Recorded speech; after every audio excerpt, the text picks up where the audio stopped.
Un hombre valiente es algo extraordinario, es algo raro, no se ve comúnmente.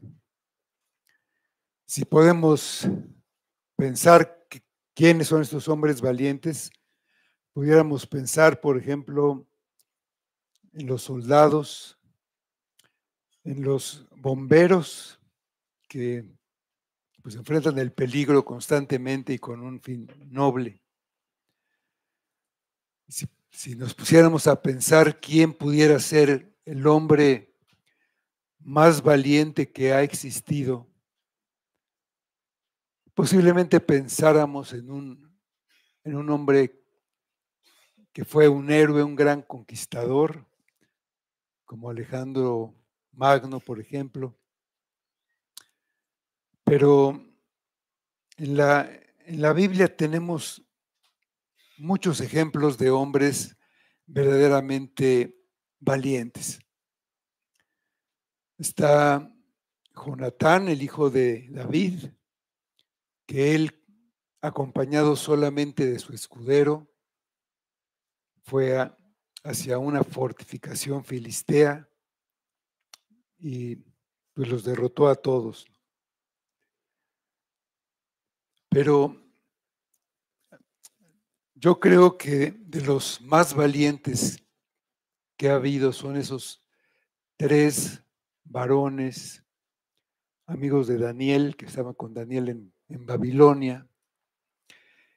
Y el rey Nabucodonosor hizo una estatua de oro, ordenando que todos debían adorar esa estatua, y el que no lo hiciera iba a ser echado en un horno de fuego ardiendo. Estos tres hombres se negaron. Cuando el rey Nabucodonosor se enteró, no lo podía creer. Pero ¿cómo no? Esto no es posible. Y fue directamente a confrontarlos y les dio una oportunidad. Adoren ahora a esta estatua. Si no, pues ya saben lo que les espera.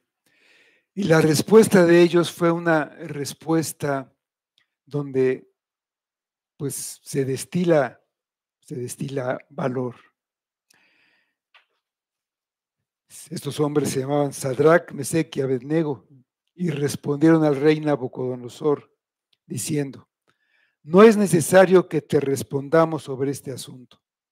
He aquí, nuestro Dios, a quien servimos, puede librarnos del horno de fuego ardiendo, y de tu mano, oh rey, nos librará.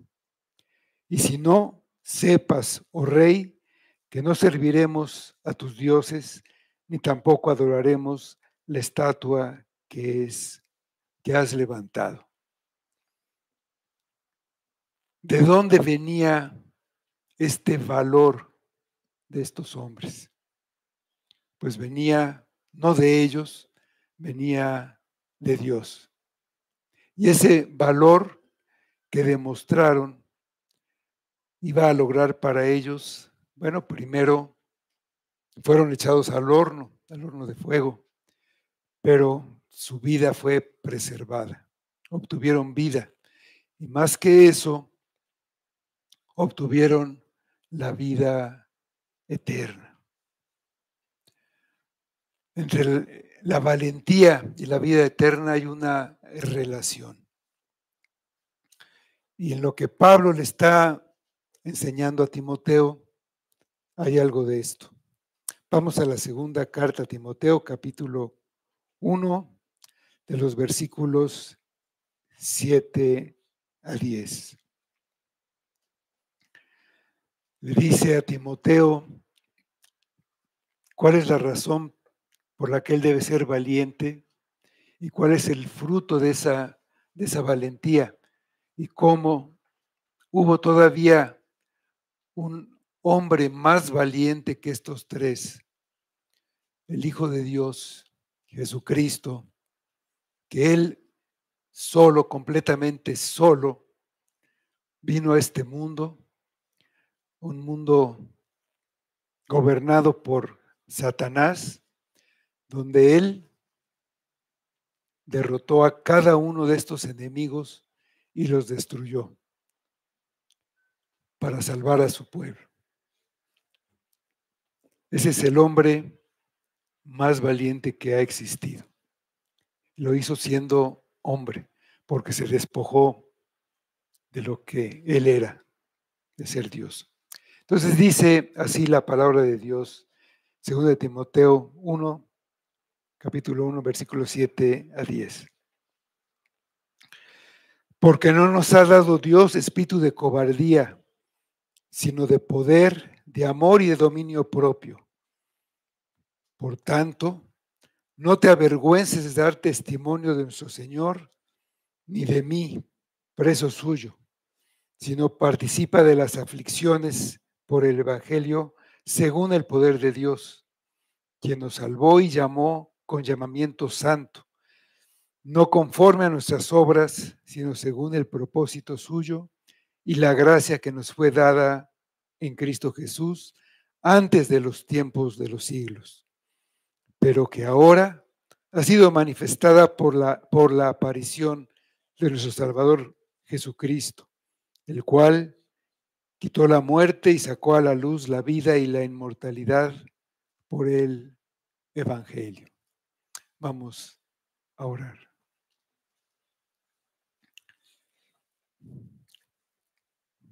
Amado Padre, te damos gracias en esta mañana por tu palabra. Te damos gracias por tu Hijo Jesucristo y por la obra que hizo entre nosotros, por esa salvación que ha dado a tu pueblo. Y pedimos que tú nos ayudes a entender tu palabra, que nos las vayas mostrando claramente por medio de tu Espíritu. Y esa palabra pues actúe en nosotros y también nos dé el valor que necesitamos. Ayúdanos, Padre. Pedimos que todo sea para tu gloria y lo pedimos en el nombre de Cristo. Amén. Dios había bendecido a Timoteo en el pasado al darle una fe sincera desde que era muy joven. Pero saber que en el pasado había tenido esa fe no era suficiente.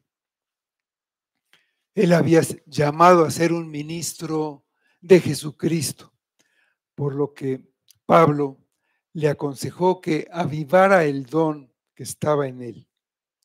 Timoteo era un hombre que tenía dones, había recibido dones, por lo que era muy valioso para el reino de Dios. Es frecuente que las personas que tienen esos dones nieguen tenerlos, no los usen o los usen con negligencia. Los dones espirituales, como cualquier otro don, deben ser desarrollados. Esos dones son como llamas ardientes y es posible que se extingan si no los usamos. Por otra parte, también pueden ser avivados y llegar a ser muy útiles para el reino.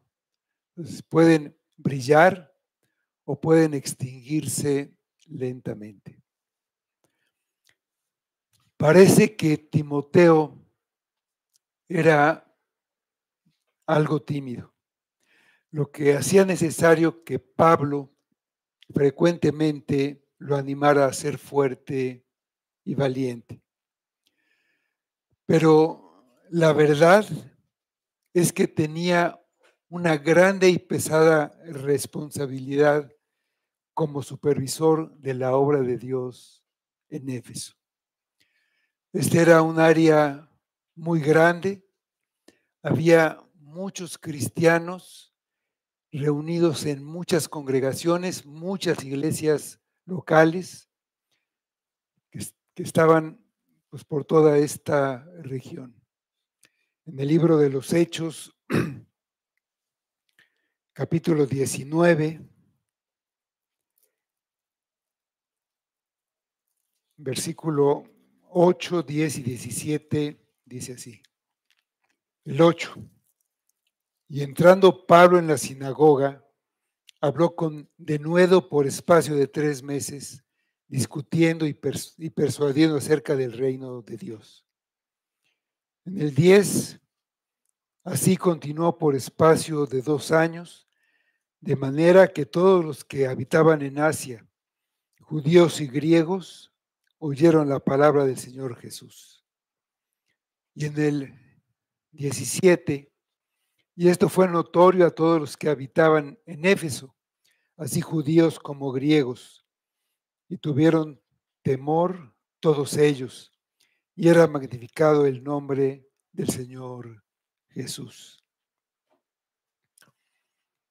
En realidad, Timoteo era un hombre con un valor común, una valentía normal, con una enorme responsabilidad. Él era joven, sufría de frecuentes trastornos estomacales y esos creyentes a los que él guiaba eran perseguidos por el gobierno. Él estaba sometido a una enorme presión. Los seres humanos tenemos un instinto de supervivencia que nos lleva a huir de situaciones en peligro o de incomodidad.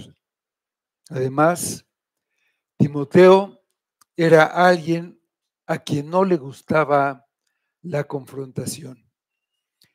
Y en verdad a pocas personas les gusta estar confrontando. Hay quienes sí tienen ese espíritu de pleito y a las primeras de cambio confrontan a otro, pero no es lo normal. Y a Timoteo no le gustaba.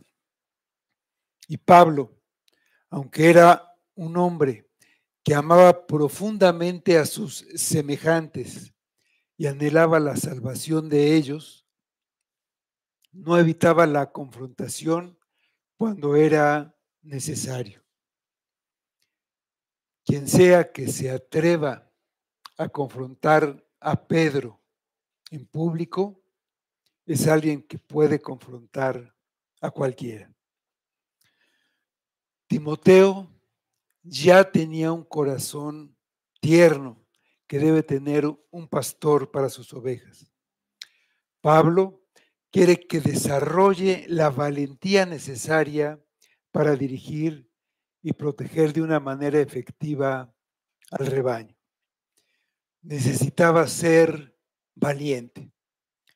El valor no es no sentir miedo, sino vencer ese miedo, sobreponerse a ese miedo.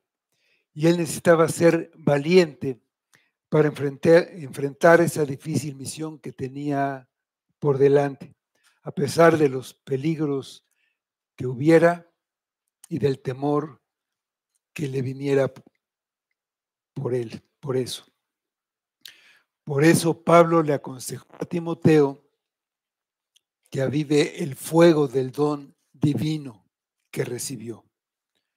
La llama no se había apagado, pero sí había bajado su intensidad, por lo que había que avivarla. Dentro de poco tiempo, Pablo ya no estaría y Timoteo debía continuar con la obra. O sea, había una razón para tener valor. El versículo 7 dice, porque no nos ha dado Dios espíritu de cobardía, sino de poder, de amor y de dominio propio. El don que tiene Timoteo es un don que le fue dado por el Espíritu Santo. Ese es el espíritu de poder que Jesucristo prometió que vendría sobre sobre los discípulos cuando Él ascendió. En Hechos 1:8, hablando Cristo, les dice a ellos: pero recibiréis poder cuando haya venido sobre vosotros el Espíritu Santo, y me seréis testigos en Jerusalén, en toda Judea, en Samaria y hasta lo último de la tierra. Si recordamos, los discípulos estaban temerosos, estaban todos en una casa reunidos, pero tenían miedo. Cuando vino el Espíritu sobre ellos, se transformaron en hombres muy valerosos. Es lo que Pablo le dice aquí a Timoteo. Dios no nos dio un espíritu de cobardía, sino de poder, de amor y de dominio propio. Todos enfrentamos situaciones en donde nos sentimos intimidados o temerosos. Ahí en la semana salió una noticia de que en un lugar del Estado de México, no recuerdo exactamente en cuál, apareció un león en la calle. ¿Y quién de nosotros no saldría corriendo si se encuentra con un león en la calle? Pero hay quienes tienen miedo a la oscuridad.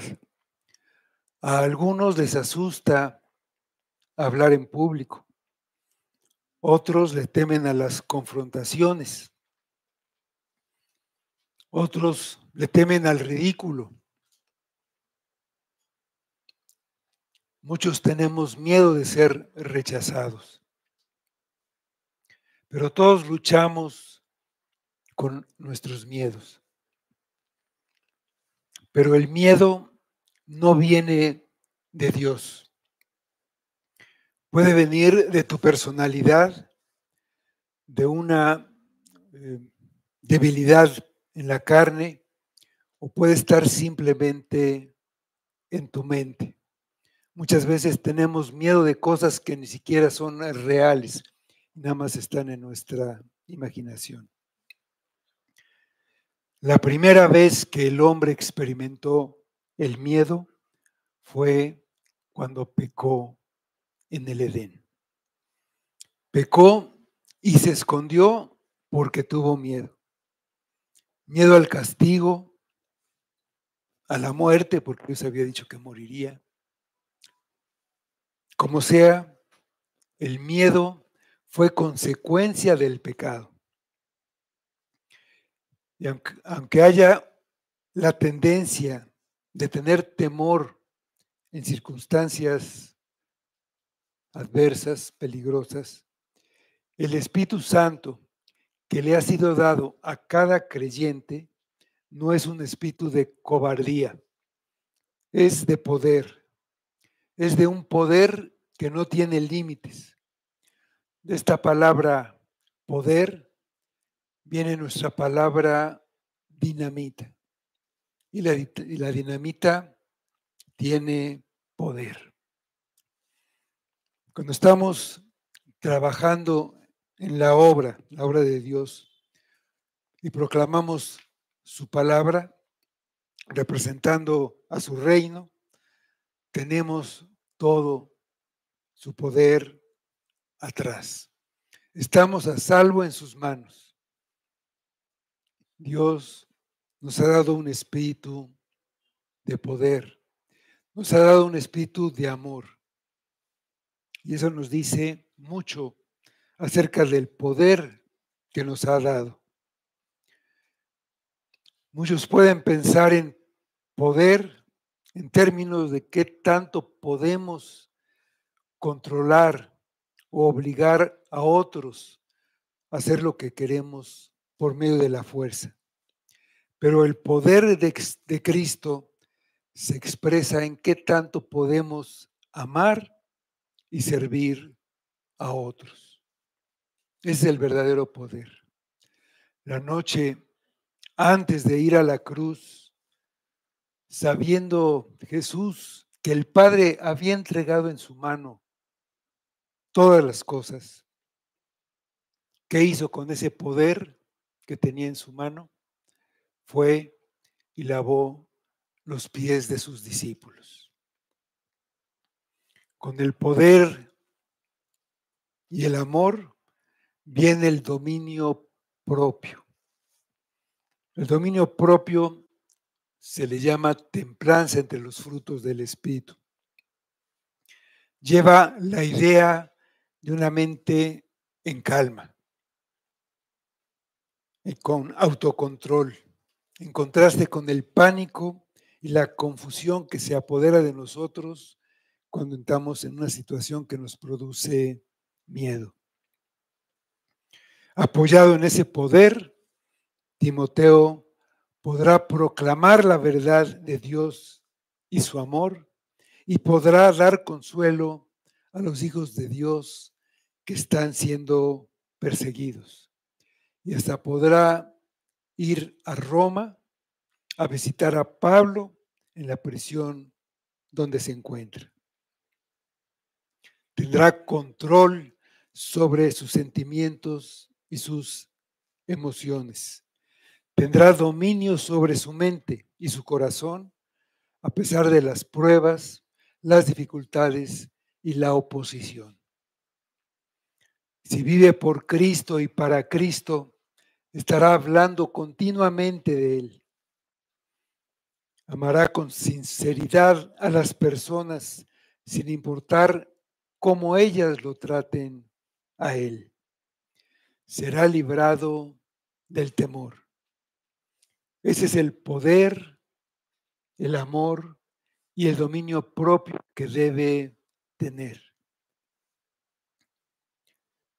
El miedo y la timidez pueden evitar que tú uses los dones que Dios te ha dado a ti para tocar a su pueblo y a un mundo necesitado. Dios quiere que uses su poder, su amor y su dominio propio y te sobrepongas al miedo que sea para que seas usado con poder y uses esos dones que te ha dado. Dice el versículo 8, por tanto, no te avergüences de dar testimonio de nuestro Señor, ni de mí, preso suyo, sino participa de las aflicciones por el Evangelio según el poder de Dios. Pablo había demostrado su disposición a sufrir aflicciones por el Evangelio. Lo hacía porque había sido llamado y enviado por Jesucristo, por su confianza absoluta en Dios, porque había mantenido firme la sana doctrina, la misma que él había recibido directamente de Jesucristo. Timoteo debe hacer exactamente lo mismo. Debe retener todo lo que ha recibido de Pablo y por los mismos motivos. Esto también es verdad para todo ministro en la actualidad. La verdad que aplica debe ser la misma doctrina antigua de Jesucristo y de los apóstoles. Si Timoteo va a tomar el valor que Dios le da, no se avergonzará de dar testimonio de nuestro Señor. No era fácil seguir a un maestro crucificado, pero ese es el Evangelio. En la actualidad se ha hecho inofensivo a Jesús. Se le quiere como Salvador, pero se le rechaza como juez. Y se ha endulzado la cruz para evitar que sea un tropiezo, haciendo que todo sea agradable y seguro para el mundo. Pero en el tiempo en que Pablo escribió, en verdad parecía extraño ser discípulo de un hombre crucificado y llamarlo Salvador. La enseñanza de Cristo es que si quieres ser grande, debes ser siervo de todos. Debes ser como un niño, como un esclavo, como el más joven, como el último, en vez del primero. Si alguien hace eso, podría ser un testimonio del que se pudiera avergonzar. Algunos se avergonzarían de eso. Pablo sabía que el plan de Dios en Jesucristo parecería tonto a muchos, pero también sabía que era el poder vivo y activo de Dios para salvar a las almas y para transformar las vidas. Pablo no se avergonzaba de ese evangelio y tampoco lo debería hacer Timoteo ni nosotros ahora. Timoteo debía ponerse al lado de los que, como Pablo, proclamaban el evangelio cuando eran perseguidos y ridiculizados. No tenía que avergonzarse de que Pablo estuviera en una prisión en Roma. Pablo, por su parte, no se consideraba un preso de Roma. No había cometido ningún crimen, no había quebrantado ninguna ley. Y él sabía que los hombres no podían mantenerlo encarcelado más tiempo del que el Señor quisiera. Era un preso de Roma por causa de Cristo, por confesar su nombre y por predicar el Evangelio. Pero dependía de la voluntad de Dios, no de la voluntad de Nerón. Por eso dice preso suyo, preso de Cristo. Timoteo debía prepararse para soportar las aflicciones que vienen por creer y predicar el Evangelio. Cualquiera que verdaderamente viva por el Evangelio tendrá la oposición y el mundo lo malinterpretará. ¿Por qué? Porque no vivimos como el mundo. No vivimos vidas impías, inmorales ni mundanas. No vamos tras las cosas del mundo y por eso el mundo nos aborrece, porque nuestras vidas contradicen y condenan al mundo. Proclamar el Evangelio es hacer una incursión, una invasión en el reino de Satanás, pero no podemos detenernos. Debemos vivir por el Evangelio y darlo a conocer.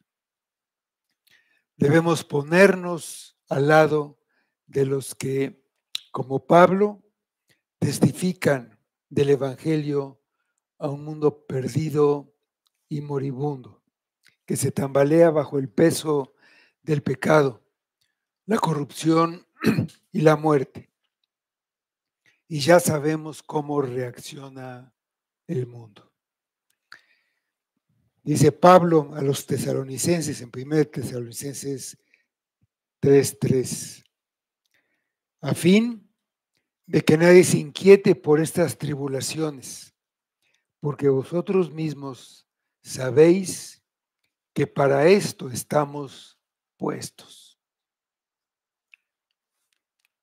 Para eso estamos puestos en el mundo, para eso. En el Evangelio se encuentra el testimonio acerca de la obra y las enseñanzas de nuestro Señor. No avergonzarse del Evangelio significa estar orgulloso de él.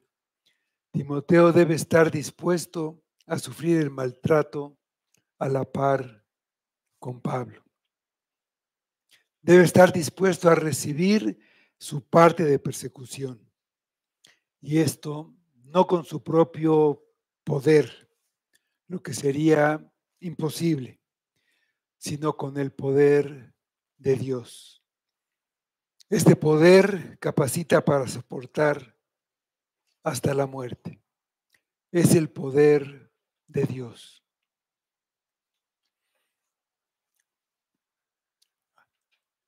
Hay una salvación eterna que viene acompañando a ese poder, a ese dominio propio, a esa proclamación del Evangelio. Dice el versículo 9,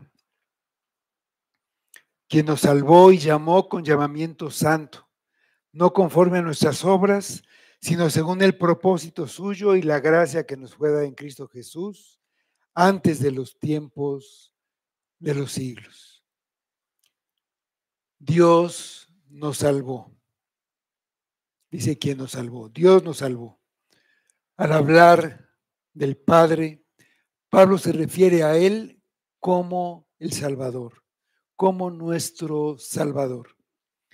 Este es un aspecto distintivo en las epístolas pastorales. Al Todopoderoso se le llama el Salvador, al igual que a Cristo. Pero no hay ninguna discrepancia. Dios nos salva al enviar a Cristo. Jesús nos salva a través de su muerte. El Espíritu nos salva al llevarnos a Cristo. La salvación es una operación de la Trinidad. Es una obra trinitaria. La gloria de la salvación es al Dios trino. Dios diseñó soberanamente la salvación y soberanamente inicia, sostiene y completa la salvación. Dios nos ha perdonado, justificado y librado del pecado.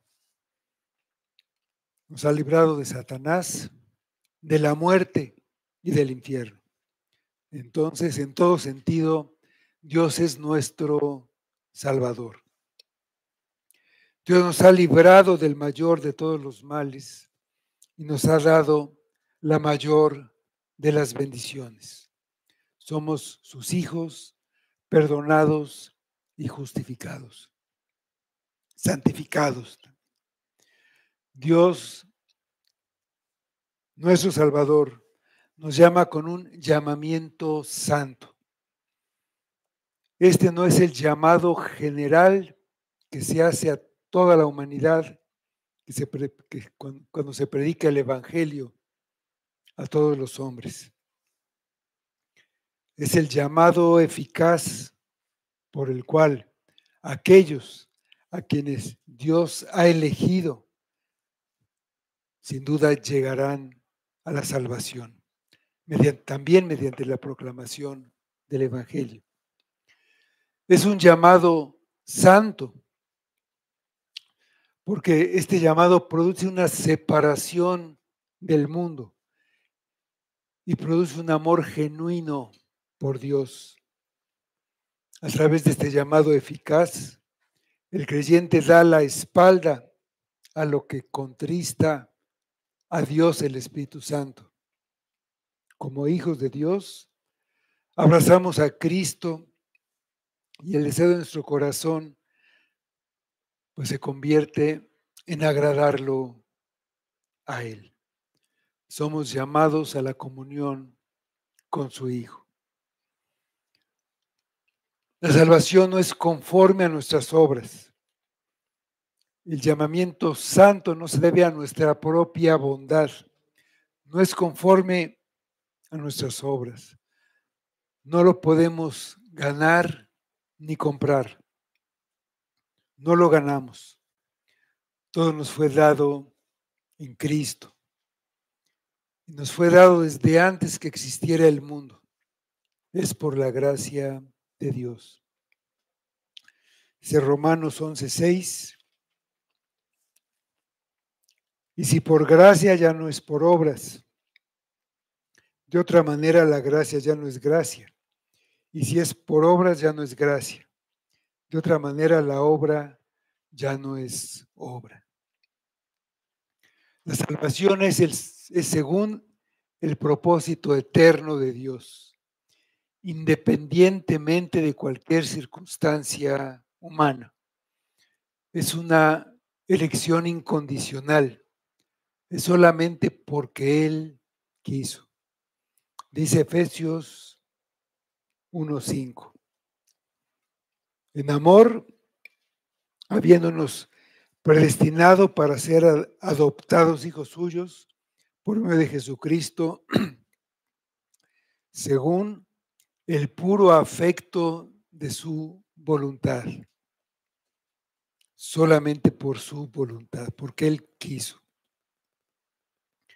Como la salvación es un propósito soberano de Dios y es por gracia, sin ninguna aportación humana, no está basada en nuestros méritos, sino en ese propósito soberano de Dios, en su plan sabio. Es un plan sabio, no es un plan arbitrario, es un plan que no cambia, por lo que nada puede estorbar y mucho menos impedir la salvación de aquellos a los que llamó.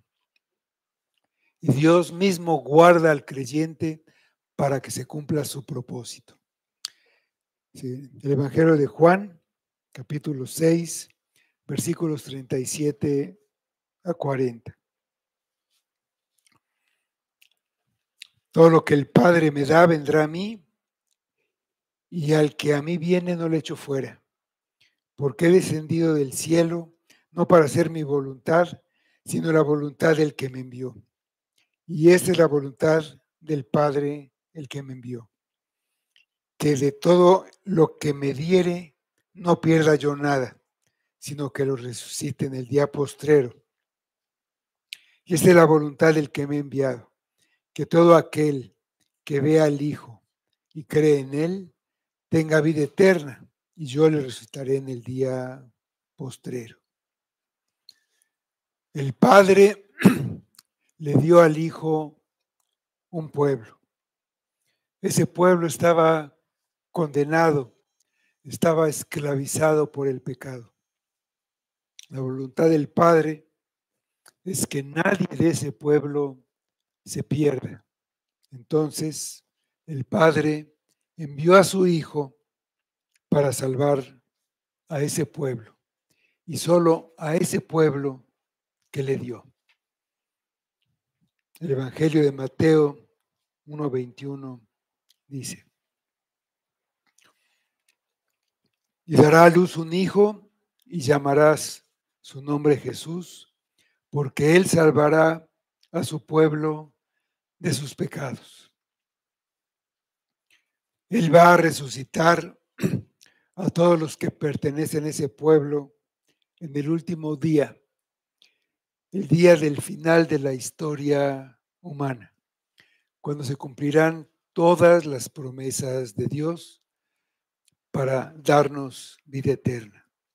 Con esto estamos seguros en Cristo, porque el Padre nos puso en su mano,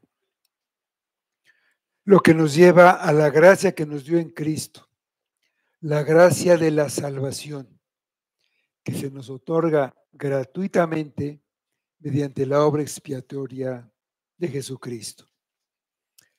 Colosenses 1, versículos 13 y 14. El cual nos ha librado de la potestad de las tinieblas y trasladado al reino de su amado Hijo, en quien tenemos redención por su sangre, el perdón de pecados. Dios nos dio el don de su gracia antes de los tiempos de los siglos. Nos salvó desde la eternidad pasada. La gracia que nos salvó nos fue dada antes de la creación del mundo, por lo que nuestra salvación es completamente segura. Recibimos la gracia antes de la caída. La expiación de Cristo no fue la reacción de Dios ante el pecado, sino el plan eterno de Dios para el pecado. Antes de que comenzara el tiempo, ya estábamos incluidos en el misericordioso plan, el misericordioso propósito de Dios. Dice Efesios 1, versículos 4 y 5. Ya leímos el 5, pero vamos a tomar el pasaje completo que dice: según nos escogió en él antes de la fundación del mundo, para que fuésemos santos y sin mancha delante de él, en amor, habiéndonos predestinado para ser adoptados hijos suyos por medio de Jesucristo, según el puro afecto de su voluntad. Dios nos escogió en Cristo en amor. Hizo una distinción dándonos su gracia antes de que comenzara el tiempo.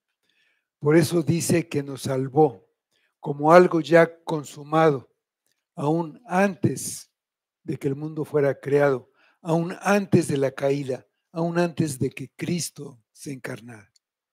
Dice Jeremías 31, 3.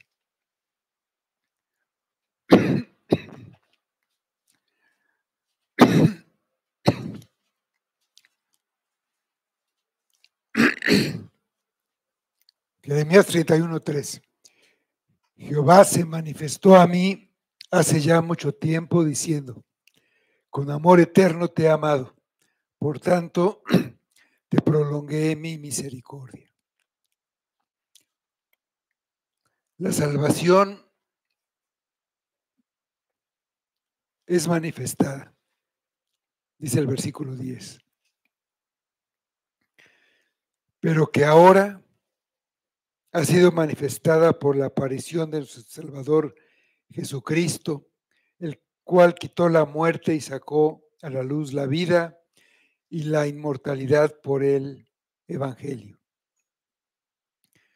La gracia de la salvación dada al pueblo de Dios en la eternidad, en esa eternidad pasada, se manifestó por la aparición de nuestro Salvador Jesucristo, que se hizo presente en este mundo tomando un cuerpo humano cuando llegó el tiempo que Dios había determinado de acuerdo a su plan y propósito. Cristo apareció y puso esa gracia a disposición de aquellos a los que el Padre eligió.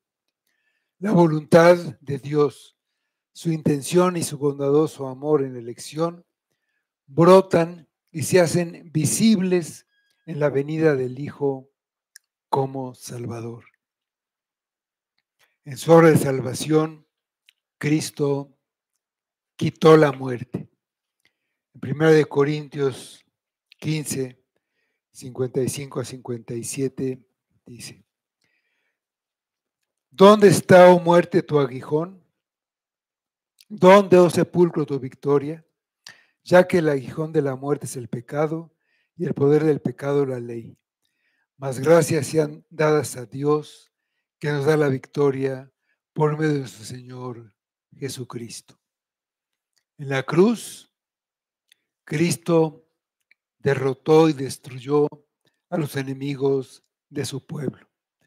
Destruyó el poder del pecado y al hacerlo, destruyó la muerte, que es consecuencia del pecado. Destruyó a Satanás, que tiene el poder de la muerte. En Hebreos 2, 14 y 15 habla de esto.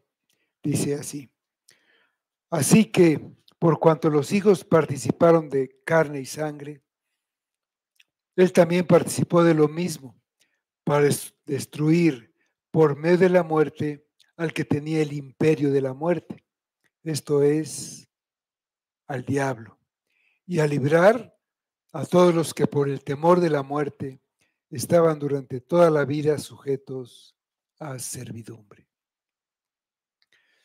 Para su pueblo quitó el aguijón de la muerte, que es el pecado, y abolió para ese pueblo escogido la segunda muerte, la muerte eterna, de manera que esta muerte ya no tiene poder sobre nosotros.